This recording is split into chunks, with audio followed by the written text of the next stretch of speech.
Palavra Rema, um tempo de esperança para a sua vida. Pastor Rafael dos Anjos.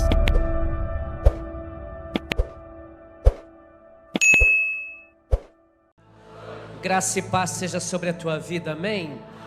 Levanta a tua mão direita bem alta aos céus e diga assim: Senhor, eu creio que nessa noite já tem algo preparado para a minha vida, em nome de Jesus.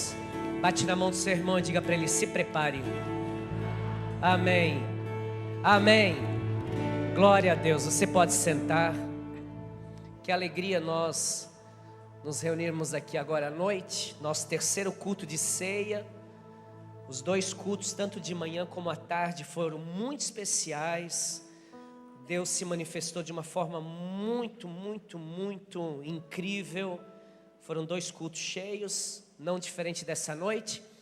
Mas a Bíblia diz que sempre há um vinho bom para o final da festa. Diga comigo: eu estou na festa. Amém? Quantos creem nisso?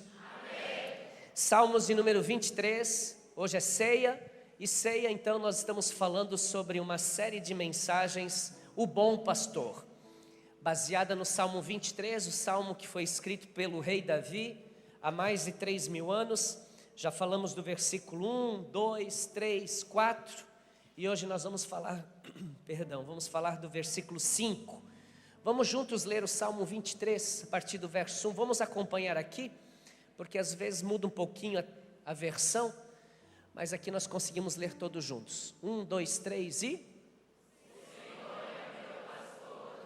Nada me faltará.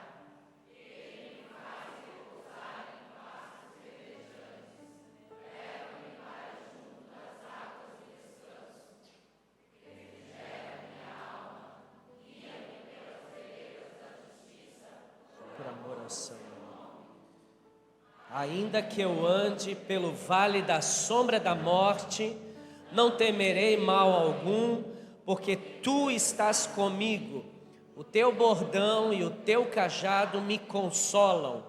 Preparas-me uma mesa na presença dos meus adversários, unges-me a cabeça com óleo e o meu cálice, bondade e misericórdia certamente me seguirão todos os dias da minha vida.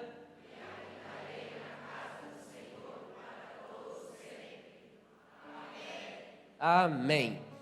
Nós já falamos do verso 1, verso 2, 3 e 4, hoje vamos falar do versículo 5, mas para poder entender toda a riqueza desse versículo 5, nós vamos voltar ao versículo 4. Não vou falar do que já falamos, vou falar de algo ainda que eu poderia dizer que poderia ter sido falado na última ceia, mas Deus tem a sua forma de falar e Deus ministrou ao meu coração um pouquinho ainda sobre o versículo 4, que eu quero que você guarde isso. Davi está falando no versículo 4 do momento mais difícil da sua vida no Salmo 23. Ele fala que ainda que ele passe pelo vale da sombra e da morte, e talvez como Davi, há alguém sentado aqui que está passando por momentos difíceis, tenha passado por momentos dolorosos, tenha passado por vales, e quem sabe até o vale da sombra e da morte também. Mas Deus me trouxe aqui para animar você em nome de Jesus.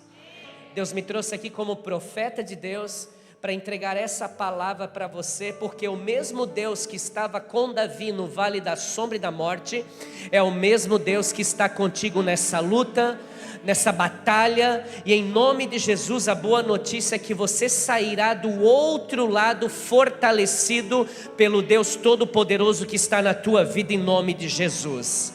Levanta a tua mão direita e declara bem alto: eu não temerei mal algum, porque tu, o meu bom pastor, está comigo. Quantos creem que Deus está contigo? Então, se Deus é por nós, igreja, quem será contra nós? Ninguém. É muito interessante esse Salmo 23. Eu poderia pregar o resto da vida, todas as ceias sobre ele. Eu poderia falar do verso 1 o ano inteiro, porque ele é rico em revelação. E quando você lê os 3 primeiros versículos do Salmo 23, por exemplo, você vai ver um bom pastor que vai à tua frente. Ele vai aonde? À tua frente. A Bíblia diz que ele vai nos guiando, ele vai guiando o seu rebanho a pastos verdejantes. A Bíblia nos diz ali nesses primeiros versículos que ele nos conduz a águas tranquilas, que ele nos dirige por veredas de justiça, pelos caminhos da justiça. Ou seja, até o versículo 3 nós vamos ler um bom pastor que está à nossa frente, nos guiando, nos orientando, e nós estamos seguindo, aonde ele vai, nós vamos atrás. Eu falei na última ceia sobre seguir o líder, exato, nosso líder, o nosso Senhor, o nosso Salvador, o nosso bom pastor chamado Jesus, ele está à nossa frente nos conduzindo. Mas aqui no versículo 4, vira uma chave. E qual é a chave? Ele sai da frente e vai para onde? Para o lado. Ele sai da frente guiando e vem para o lado. Tu estás comigo. Ele não diz mais, tu estás me guiando, tu estás à minha frente, tu estás me levando. Não, o salmista diz que o nosso bom pastor agora, ele está ao nosso lado. Tu estás comigo. E há momentos realmente em que nós estamos num vale escuro, num vale de sombras, num vale de morte, aonde que Deus está nos guiando, Deus está diante de nós, Deus está nos conduzindo, mas existem momentos, e você já devia dar um belo de um sorriso agora, em saber que existem momentos da minha e da tua vida, que Ele sai da condução e passa a me abraçar e ficar comigo. Nos dias mais difíceis da minha e da tua vida, eu estou aqui para te dizer que você tem um bom pastor que te protege. Eu não sei se eu estou na igreja certa. Ele te protege, Ele te guarda, Ele te incentiva a caminhar com Ele. Ele não te deixou, igreja, Ele não te desamparou, Ele está ao teu lado, Ele está contigo. Nunca se esqueça disso. O bom pastor, ele estará contigo nos mais altos dos montes, mas ele também está contigo no mais profundo dos vales. O bom pastor, ele está contigo nos dias bons, mas ele também está contigo nos dias maus. Por que eu estou dizendo isso? Porque não diferente de você, eu também sou tentado nos dias maus a pensar que Deus me abandonou. E essa é a maior chave do inimigo de Deus, fazer você acreditar que Deus te abandonou, e Ele não te abandonou. Não é porque você está passando por dias difíceis que Ele te abandonou, muito pelo contrário, nos dias bons Ele está te guiando, nos dias maus Ele está te protegendo. Mesmo nos dias de vitórias Ele está contigo, mas nos dias de derrota é Ele quem enxuga as tuas lágrimas. Mesmo diante de dias de sucesso, de êxitos, mas nos dias das frustrações, nos dias das derrotas, das lutas, Ele também está contigo. Quando você acerta, glória a Deus, Deus está contigo. Mas quando você erra, Ele também está contigo. Ou seja, em todo o tempo, a Bíblia diz que Ele estará convosco todos os dias, até a consumação dos séculos. Eu estou aqui para te dizer, Ele esteve contigo, Ele está contigo e Ele continuará contigo até todas as coisas se cumprirem no nome de Jesus. Será que eu posso ouvir um amém? O vale da sombra, o vale da morte, não é apenas um lugar doloroso, é também um lugar perigoso. E nós já falamos isso aqui nas outras mensagens. As ovelhas são animais extremamente indefesos, que dependem 100% do seu pastor. Nos tempos bíblicos era normal os pastores de ovelhas ficar no meio do rebanho, cuidando em tempo integral. Eles se sentavam às vezes debaixo de uma árvore, mas não tiravam as ovelhas do seu ponto de vista. Por quê? Porque nesse tempo, os pastores ficavam para proteger as suas ovelhas de ladrões. Era muito comum naquele tempo, ladrões entrarem em apriscos e roubarem ovelhas daquele aprisco para querer levar para outro aprisco. Naquele tempo era normal isso, ovelhas que roubavam ovelhas, aliás, ladrões que roubavam ovelhas. Hoje são ovelhas que roubam ovelhas de apriscos. Naquele tempo era normal isso. Também, os entendedores entendam. Mas naquele tempo também, os pastores ficavam perto das suas ovelhas para protegê-las dos animais selvagens. Nós conhecemos a história, ou pelo menos já ouvimos alguma vez e lemos na Bíblia, que Davi, ele livrava as ovelhas da boca do leão e da boca dos ursos. Ele arrancava, porque haviam muitos animais selvagens que queriam matar as suas ovelhas. E essa é uma boa notícia para você que veio na Remanescentes essa noite. Obrigado pelo teu entusiasmo. Eu tenho duas boas notícias para você. Eu pensei que ia melhorar, com uma foi fraquinho, com duas piorou. Eu tenho duas boas notícias para você hoje, em nome de Jesus. Sabe o que eu aprendo aqui? Eu aprendo primeiro, Ele está próximo. Segundo, Ele está me protegendo. E a Bíblia diz que Ele tem um cajado e Ele tem um bordão. O que é bordão? Uma vara. Então era normal os pastores da época estarem sempre com um bordão e um cajado. Para quê? O bordão, a vara, era para de vez em quando dar uns petelecos nas ovelhas. Engraçado isso, né? Como Davi escreveu isso, parecia que ele via que os pastores iam passar isso no futuro. Enfim, ele disse assim, ó, eu tenho uma vara e o que eu faço? Tem ovelha que tem que levar umas varadas. Eu tenho que dar umas varadas nas ovelhas. E também a vara é para defender as ovelhas. Quando vem os animais, ele dá uma batidinha nos animais, para eles fugirem, serem afugentados. Mas a Bíblia também diz que tem o cajado. E o cajado era para quê? O cajado era um objeto de madeira e na ponta ele era curvo. E quando uma ovelha quisesse fugir, fazer alguma coisa de errado, o pastor virava o cajado de cabeça para baixo, ia no pescoço do pastor Júlio e ó, vem para cá, ovelhinha, vem para cá. E olha só que incrível, eu acho isso fantástico.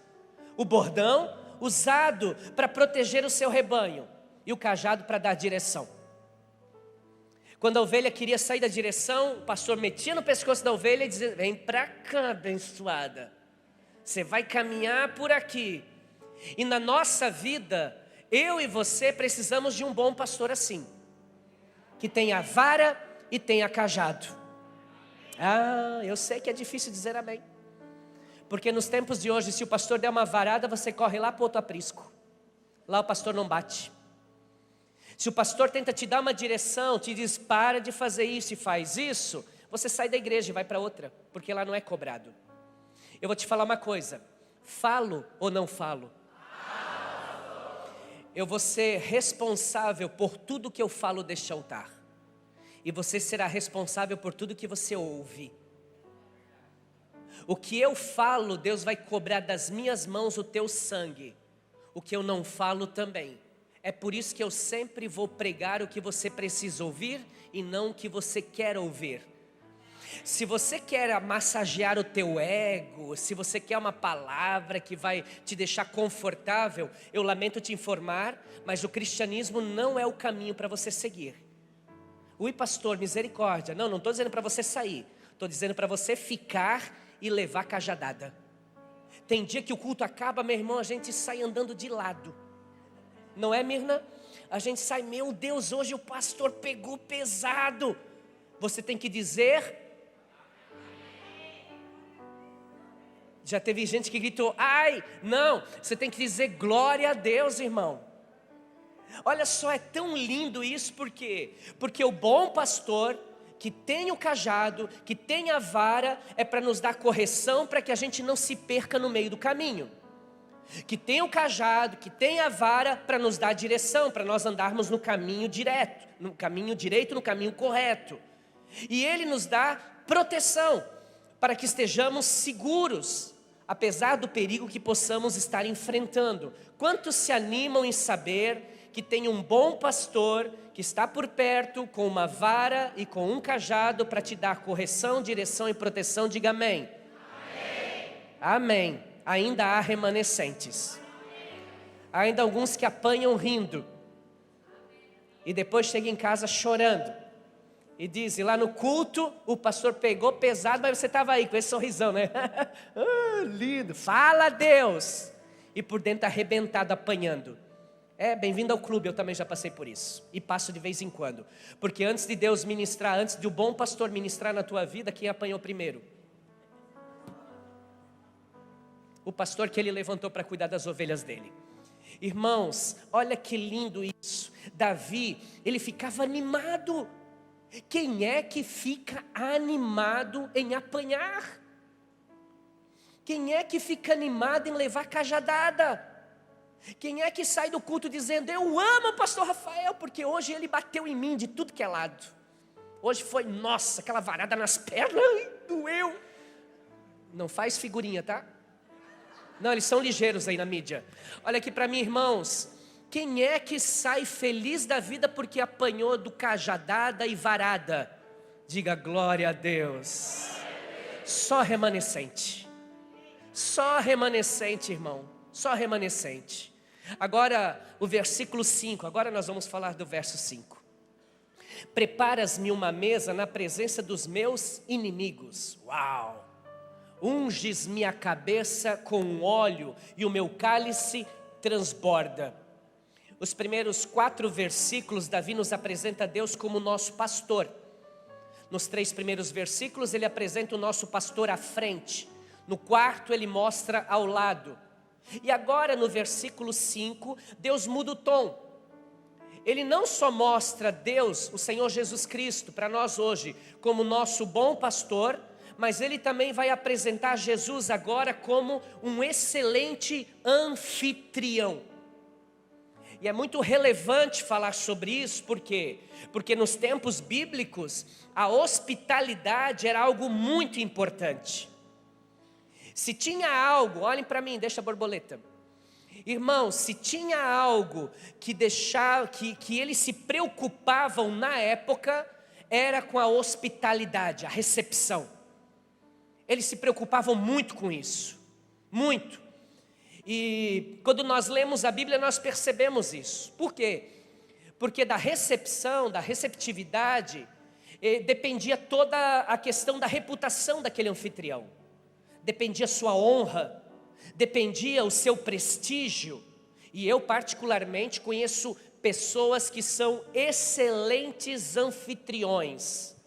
Eu não sei se você conhece alguém que você fica até constrangido quando ele te recebe. Eu conheço muitas pessoas assim. Eu conversava com o irmão Valdir, o evangelista que traz água aqui para mim sempre, o meu personal diaconation.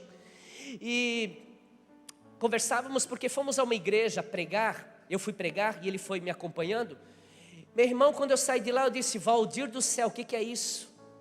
Você percebeu? Eu ficava até desconfortável com tanta receptividade, com tamanha honra e carinho que eles nos receberam. E realmente, há muitas pessoas que têm um dom, uma vontade, um carisma para fazer essa parte de receber as pessoas. Agora, eu me emociono ao saber que o meu Senhor, o meu bom pastor, Ele é o melhor anfitrião que existe. Quantos que estão aqui hoje gostam de receber pessoas na sua casa? Levanta a mão, não precisa ter vergonha. Deixa eu ver quem são. Quem de vocês gosta de fazer um churrasco e convidar as pessoas para ir? Uma picanha, quem gosta? Deixa eu ver. Quem gosta de convidar? Levanta a mão e diga amém. Eu gosto de comer, tá? Irmãos, olha aqui para mim. Por melhor que nós sejamos anfitriões, nunca vamos chegar nem aos pés, nem a um fio de cabelo do maior anfitrião que existe, Jesus Cristo. E a Bíblia diz que Ele é um anfitrião que trabalha para preparar para você uma mesa. E sabe o que eu aprendo aqui? Que Deus já está trabalhando para te receber, para te alimentar e para te atender. E esse detalhe só confirma a ideia de como eu e você somos especiais para Jesus.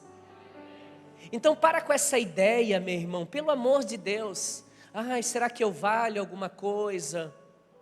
Eu entendo que tem dias maus e esses pensamentos podem vir à sua mente. Será que eu sirvo mesmo? Será que Deus me ama de verdade? Por quê? Porque no meio dessa crise, no meio dessa dificuldade, no meio desse sofrimento, no meio dessa perda, eu não consigo imaginar que Deus me ama, porque se me amasse, eu não estaria passando por isso. Lembram? Tem dias que Ele está à frente. Nos dias da dor, do sofrimento, Ele está ao lado, te abraçando e enxugando tuas lágrimas.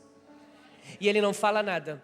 Esse é o problema, a gente gostaria de ouvir alguma coisa, mas o que Ele vai falar ali para nós não vai resolver muita coisa, porque a nossa alma está nos enganando, nosso sentimento está nos enganando naquele momento, e nós vamos ser mais movidos pelo sentimento do que aquilo que a palavra de Deus fala. Então Deus espera. Quando você esvaziou a sua alma, é como Davi que diz assim: alma minha, aquieta-te. Ou seja, ele perdeu seu filho quando morreu, recém-nascido. Durante muitos dias ele ficou de jejum, vestido de pano de saco, no pó da terra. E com a cabeça no pó ele orou durante uma semana. E não aconteceu um milagre. No último dia ele chorou amargamente a morte do seu filho. Mas chegou o momento que ele falou o quê? Alma minha, aquieta-te. Por quê? Porque eu não quero mais te ouvir. Agora eu quero ouvir o meu Deus. Ou a gente ouve a Deus ou a gente ouve o sentimento. Você é muito especial para Deus. Obrigado pelo teu entusiasmo de importância para o Senhor. Você é muito importante. Você é muito valioso. Olha para o irmão do seu lado aí, se você tiver coragem, nos olhos dele, e diz assim para ele: você é muito precioso, meu irmão. Minha irmã, amém. Quantos creem nisso? Está vendo? Nem todos creem. Mas você deveria crer, por quê? Porque a Bíblia diz que você é a menina dos olhos de Deus. Faz assim. Agora fura o olho do teu irmão. Não! Teve gente que já disse, aleluia, me deu a oportunidade. Olha aqui para mim, irmãos. Quem anda de moto aqui? Não é pé, né? É comportada. Vamos lá. Marcinho, você tem moto barulhenta, não? Tem? Tinha. Jesus fez a obra. Aleluia. Irmãos, olha aqui para mim. Quando você está com a viseira aberta do capacete e um mosquito bate no olho, o que acontece? Dói.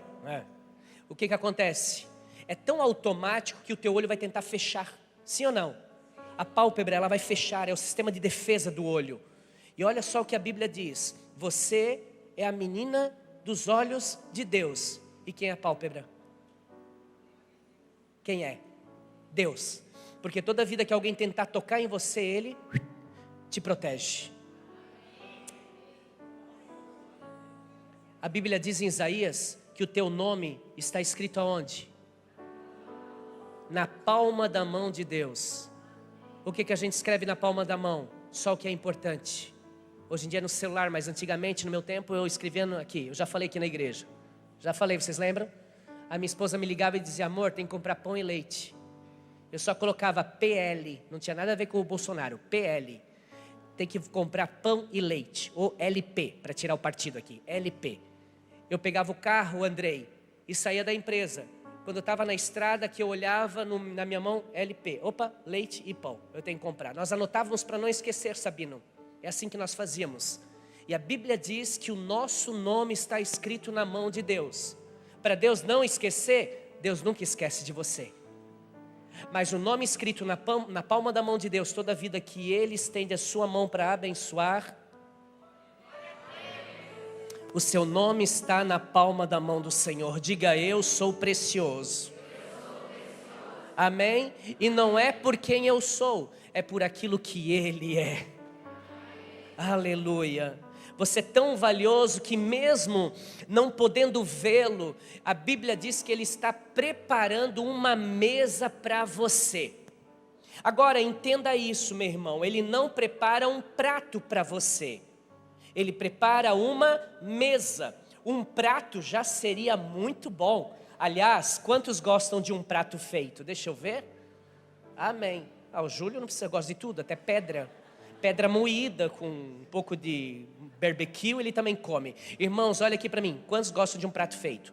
Olha o que a Bíblia diz, Deus não prepara um prato feito, nada contra, é legal. Mas a nova tradução da linguagem de hoje, pastor Patrick, ela diz que Deus prepara um banquete. A versão King James é a minha, aquela que apareceu ali. Ele diz prepara uma mesa, mas a nova tradução da linguagem de hoje diz ele prepara um, diga o Senhor, prepara um banquete. Isso fala de quê? Isso fala da generosidade de Deus. Deus poderia me dar só um prato, já seria o suficiente, porque o menos com Ele é tudo.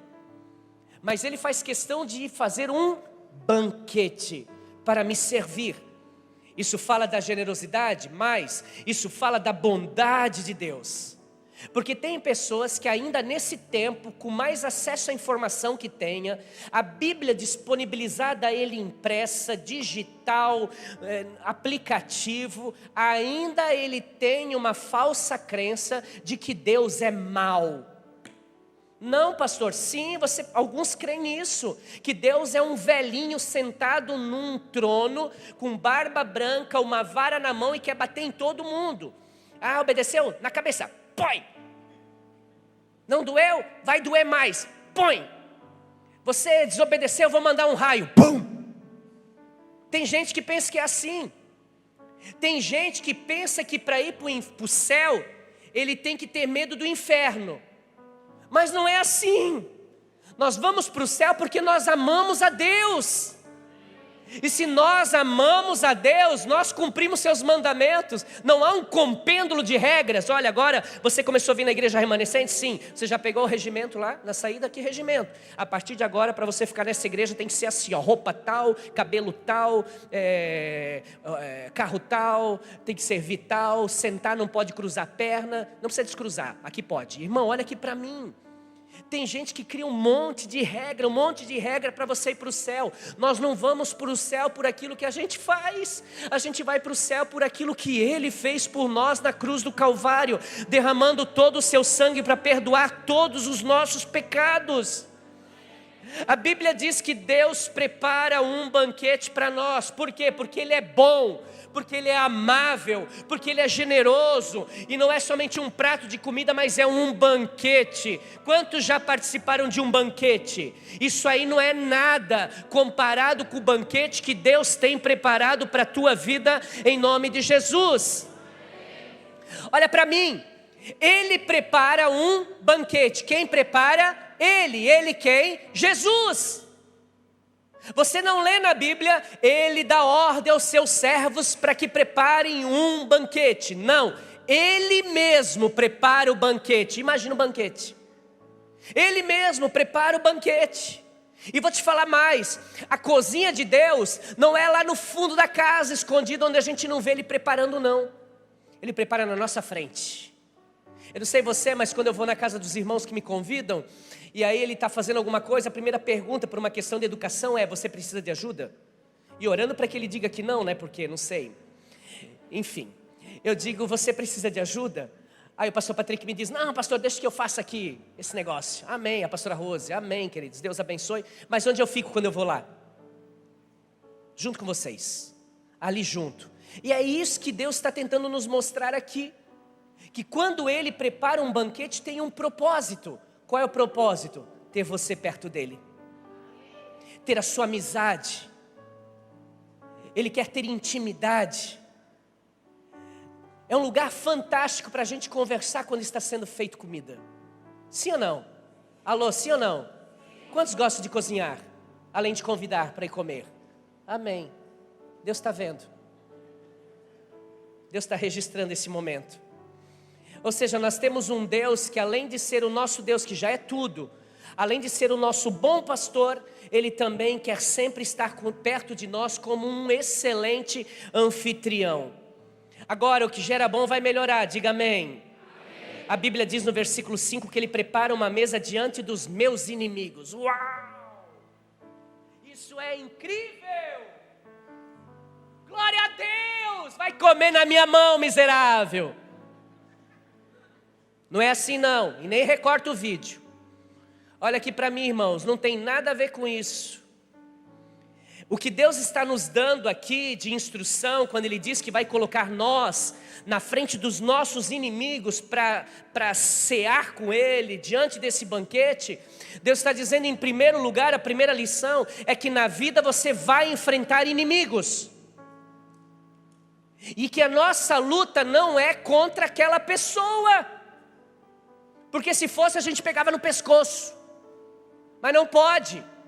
Porque a nossa luta não é contra homem.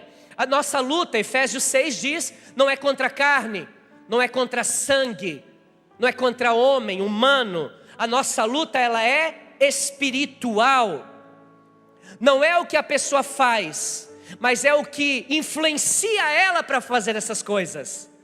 Os demônios, os inimigos de Deus, principados, potestades, hostes da maldade, espíritos territoriais, a Bíblia diz, que agem na vida das pessoas, influenciando-as a te perseguirem, influenciando. Meu irmão, você começa a trabalhar na empresa hoje, ninguém te conhece, amanhã você já tem inimigos. Como que uma pessoa pode ser seu inimigo se ela não te conhece? Demônio entra na pessoa e ela passa a ser um servo do Satanás. Por isso que é chamado de cavalo em alguns lugares. Porque ele sobe na pessoa e a pessoa só obedece o que ele faz. O que faz eu? Eu não fui com a cara dele. Vai com a tua, meu irmão. Que história é essa? Como cristão, fazer pré-julgamentos das pessoas? Nunca julgue ninguém pelos olhos dos outros. Nunca fale mal de ninguém sem primeiro ouvir a pessoa falar. Você sabe o que eu estou dizendo? Muitos estão sentados aqui, quebraram a cara quando descobriram de fato quem era a pessoa. Porque levantaram um testemunho dela, baseado numa visão estereótipo, e de repente numa conversa você viu que ela não era nada daquilo que um dia te falaram. Então não julgue as pessoas. Então a primeira lição que Jesus está ensinando aqui, Davi na verdade pelo Salmo 23, é que nós vamos sempre enfrentar inimigos. Segunda lição, a presença de inimigos não significa a ausência de Deus. Porque tem gente que acha que porque o inimigo se levantou, então ele está furioso, então Deus não existe, Deus não está comigo. Deus está contigo. Deus está contigo. E a terceira lição, ninguém pode te impedir de desfrutar o banquete que Deus preparou para você. Até o seu maior inimigo não vai poder te impedir. Deus vai colocar o inimigo na tua frente, para quê? Para você dar um soco na boca dele. Sim ou não? Alô? Sim ou não? Quem acha que sim, vou orar por você. Irmãos, olha aqui, Deus coloca o inimigo na minha frente, sabe para quê? Para aquilo que Romanos diz, para eu alimentá-lo, para eu colocar comida na boca dele. Aleluia. Já pensou que bênção? Algumas frutinhas, um abacaxi na boca dele. Deus permite essas situações para mostrar que Ele é Deus. Ninguém vai impedir você de participar do banquete de Deus. E para que aquele que está ali como o teu inimigo passe a ver tudo que Deus está fazendo nesse banquete na tua vida, a honra que Deus está trazendo para você. E como consequência ele está sendo abençoado também. Toda boca vai ter que confessar, toda língua vai ter que dizer que só o Senhor é Deus na tua vida, em nome de Jesus. E aquele que te perseguia, daqui a pouco está do teu lado servindo contigo. Eu sei que diminui o amém, mas para quem não disse amém, eu profetizo que vai acontecer essa semana já. Agora amém, glória a Deus, ninguém quer. Olha aqui para mim, irmãos, isso é muito sério. Isso é muito forte. Deus não coloca para nós nos vingarmos. Deus coloca para nós cearmos juntos. E mostrar o amor de Deus para essas pessoas, para que elas sejam libertas pelo poder do nome de Jesus. Amém. O versículo 5 continua com uma bela frase dizendo: unges minha cabeça com óleo. Os pastores nesse tempo ungiam as suas ovelhas com óleo, derramavam azeite na cabeça da ovelha. Pergunte, por quê, pastor? Vai, melhore, pergunte, por quê, pastor? Eu estive em Israel algumas vezes. A primeira vez que eu fui, nós fomos para os campos de Belém, junto com os pastores. E lá naquele lugar havia um pastor de ovelhas que ele conta essa história para nós do Salmo 23. Ele me contou para nós algumas histórias e duas delas eu anotei. guardei, na verdade, no meu coração e não me esqueço mais. A primeira, por que ungia-se as ovelhas? Há muitas histórias sobre isso. Mas eu falei com um nativo, alguém de lá. E ele disse, olha, ungia-se a cabeça das ovelhas porque na época havia muito inseto, muita mosca, mosquito. E se a ovelha não tivesse o azeite na cabeça, o inseto entrava nas narinas da ovelha e se alojava no cérebro. E aí o que acontecia? O inseto ele começava a soltar ovas dentro do cérebro da ovelha e também comia o cérebro. E para a ovelha isso é uma dor incalculável. Imagina o mosquito dentro do quarto, quanto incomoda. Agora imagina dentro da tua cabeça. Então as ovelhas, quando eram incomodadas com isso, elas corriam até as árvores e batiam com a cabeça na árvore. Porque elas acreditavam que batendo ia acabar a dor, mas não resolvia. E por fim elas iam contra as pedras, e batiam contra as pedras, e morriam. Então era colocado azeite para que o inseto não entrasse no ouvido, não entrasse nas narinas, e fizesse essa dor, trazendo morte à ovelha. E eu vou falar uma coisa, irmãos, falo ou não falo? Até hoje não é diferente. Um mosquito chamado murmuração entra na tua cabeça e começa a te matar espiritualmente. Fofoca entrou, começou a te matar espiritualmente. Você está aqui, tua mente está longe, por quê? Porque o mosquito está te levando para distante. Um mosquito maligno, a fofoca, a maledicência, coloca irmão contra irmão, fica te influenciando e de repente você está morto. Como que eu vou fazer, pastor, para que isso não me mate? Tem que ter unção. Porque quem tem unção na cabeça não morre por murmuração, não morre por fofoca, porque quando alguém vem falar alguma coisa, ele já está impermeabilizado pelo sangue do Cordeiro de Deus. Ele não aceita. E a segunda função de colocar, ou segunda coisa que eles me falaram, é que era para curar as feridas, os machucados das ovelhas. As ovelhas naquele tempo era comum elas se enredarem entre espinhos, entre as vegetações que haviam ali, e elas se machucavam, se feriam. E por isso então o pastor metia o azeite para sarar as suas feridas, porque a ovelha de vez em quando se mete em laço. De vez em quando a ovelha se enreda e se machuca. De vez em quando a ovelha vai em lugar que não deve ir. Estou me soltando. Você sabe que não deve ir, mas você vai. Você sabe que não deve dar ouvido, mas você dá. E aí daqui a pouco você está machucado. E você vai para onde? Sai da igreja. Aí a gente vai lá, te busca, quebra as tuas pernas, coloca nas costas, traz de volta para o aprisco. E diz, vamos caminhar de novo, passa o azeite, passa. Para que isso tudo? A minha oração por você hoje é que se os espinhos da dor, os espinhos da rejeição, do desprezo, da vergonha e da traição estão te machucando, estão te ferindo, em nome de Jesus, tem azeite de Deus neste lugar para curar todas as tuas feridas em nome de Jesus. Ezequiel, o capítulo 34, Ezequiel 34, verso 16, eu cuidarei do meu povo, Deus está falando aqui. Eu cuidarei do meu povo, como um bom pastor cuida das suas ovelhas. A perdida buscarei, a desgarrada tornarei a trazer, a quebrada ligarei e a enferma fortalecerei. Que lindo isso! Olha o que o bom pastor está dizendo.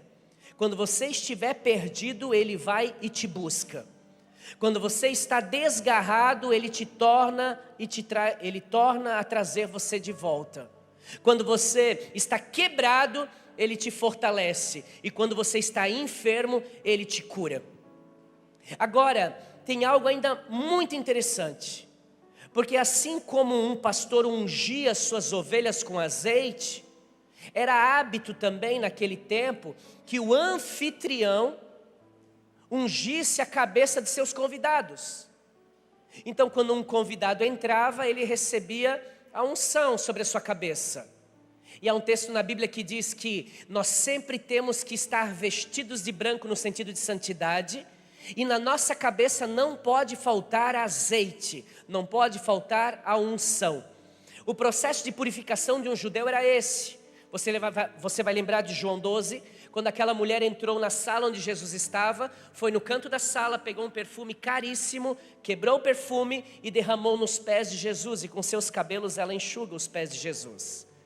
Ou seja, era habitual eles também ungirem os pés de algumas pessoas. E o que isso representa? Naquele tempo isso representava que o peregrino vinha de um dia escaldante, de deserto, e quando ele chegava naquela casa ele recebia um frescor, ele recebia a plenitude. Era como se fosse nos tempos de hoje a representação de sermos cheios do Espírito Santo. E eu acredito com todo o meu coração, apesar do tempo que você possa estar passando, creia nisso, o Espírito Santo continua sendo seu companheiro. O Espírito Santo continua sendo seu amigo, seu consolador. É Ele que está cuidando de você em nome de Jesus. E eu amo a expressão final do versículo 5 que diz: o meu cálice transborda. Diga, o meu cálice transborda. O salmista apresenta o Senhor como um bom pastor, como um bom anfitrião, e como se isso já não bastasse, ele ainda apresenta um Deus que não tem nada a ver com escassez. Não há nada limitado para Deus, muito pelo contrário, e creia e receba isso em nome de Jesus. Ele é um Deus que te dá muito mais do que você possa pensar ou imaginar. Ele é um Deus que te dá muito mais do que você precisa. O que é a graça? A graça é o favor imerecido. E nós temos um pastor generoso, nós temos um pastor bondoso que te ama, que te livra do vale da sombra e da morte, que está ao teu lado, que prepara um banquete. E ainda por final a Bíblia diz que Ele transborda o cálice, ou seja, mais do que você merece. O que é a graça? É você receber mais do que você merece. Quem é merecedor da graça? Ninguém. Ninguém pode ter a ousadia ou a coragem de dizer, a petulância, não coragem, a petulância de dizer, eu mereço a graça. Quem pensa assim já é um desgraçado. É merecedor da graça aquele que diz, eu não sou merecedor de nada disso que Deus está fazendo na minha vida. Isso é a graça. Um Deus que não poupou nem mesmo seu próprio filho, pouparia alguma coisa por amor a nós? É a Bíblia que diz. Deus é mais do que o bastante. Eu não sei o que você está vivendo, mas Deus te trouxe hoje aqui para virar uma chave na tua vida. Você vai passar a viver mais do que o bastante, em nome de Jesus, porque você serve a um Deus mais do que o bastante. Diga comigo, eu já estou vivendo muito mais do que eu mereço, em nome de Jesus. Fica de pé.